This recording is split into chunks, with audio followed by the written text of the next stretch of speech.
நம்ம கோயில்ல வீட்ல எல்லாம் சாம்பிராணி போடுறோம்ல, அதுக்கான உண்மையான காரணம் என்ன தெரியுமா? அப்புறம் கம்ப்யூட்டர் சாம்பிராணி அப்படின்னு சொல்றாங்களே, கம்ப்யூட்டருக்கும் சாம்பிராணிக்கும் என்னங்க சம்பந்தம்? இதெல்லாம் தெரிஞ்சுக்க சாம்பிராணினா என்ன, அதை முதல்ல எப்படி தயாரிக்கிறாங்க அப்படிங்கறத தெரிஞ்சுப்போம். டைராக்ஸ் பென்சாயின் அப்படிங்கிற ஒரு மரத்துல இருந்து ஒரு விதமான பிசின் கிடைக்கும். அத பென்சாயின் ரெசின் அப்படின்னு சொல்லுவாங்க. இதை எப்படி எடுப்பாங்கன்னா, அந்த மரத்துல சின்னதா ஒரு கீறல் போட்டு விடுவாங்க. முதல்ல அதுல இருந்து அந்த பிசின் ஒரு பேஸ்ட் மாதிரி வெளியில வரும். அதுக்கப்புறம் அது கெட்டியாகும். இதுக்கப்புறமா அதை எடுத்து உடைச்சு பொடியாக்குனாதான் அது சாம்பிராணி. இந்த மரம் மாதிரியே போஸ்வில்லியா அப்படிங்கிற ஒரு மரம் இருக்கு. இதுல இருந்து பிராங்கின்சென்ஸ் அப்படிங்கிற ஒரு வகையான பிசின் கிடைக்கும். இத தமிழ்ல குங்கிலியம் அப்படின்னு சொல்லுவாங்க. இதையுமே கெட்டியானதுக்கு அப்புறம் அரைச்சு பொடியாக்கி சாம்பிராணியோட கலந்து விற்பாங்க. இந்த மாதிரி சாம்பிராணிய நம்ம பல நூற்றாண்டுகளா கோவில்கள்ல, வீடுகள்ல பெண்கள் தலை குளிச்சுட்டு வந்ததுக்கு அப்புறம் முடிக்கு போடுவாங்க, பூஜைகள்ல போடுவாங்க. அப்புறம் உலகம் முழுக்கவே இத மருத்துவத்துக்கும் பயன்படுத்தி இருக்காங்க. கோவில்கள்ல சாம்பிராணி போடுறதுக்கு ஆன்மீகம் சார்ந்து நிறைய காரணங்கள் சொல்லுவாங்க. கடவுளுக்கு தூபம் காட்டுறது, தெய்வீகமான சூழ்நிலையை உருவாக்குறது,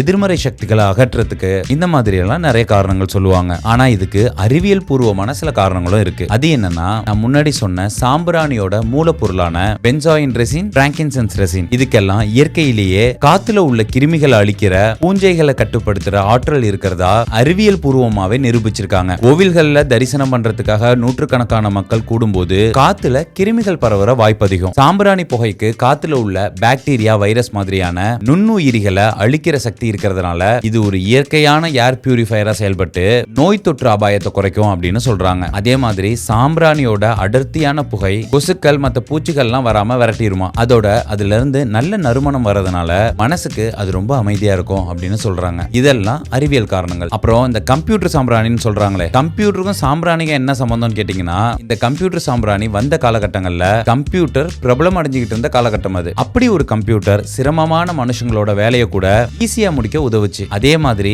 சாதாரண தூள் சாம்பிராணியை போடுறதுக்கு முதல்ல கொட்டாங்குச்சி மாதிரி என்னத்தையாவது கொளுத்தி நெருப்பு வர வச்சு அதுக்கப்புறம் தான் அந்த சாம்பிராணியை அதுல போட முடியும். ஆனா கம்ப்யூட்டர் சாம்பிராணியை எளிமையா எங்க வேணாலும் எடுத்துட்டு போய் கூட பத்த வச்சுக்கலாம். இந்த எளிமைக்காக அந்த கம்ப்யூட்டர் அப்படிங்கிற வார்த்தையை பயன்படுத்தி இருக்காங்க. அவ்வளவுதான். இந்த மாதிரி வேற ஏதாவது கேள்விகள் உங்களுக்கு தோணுனா அதையும் கமெண்ட்ல பதிவு பண்ணுங்க.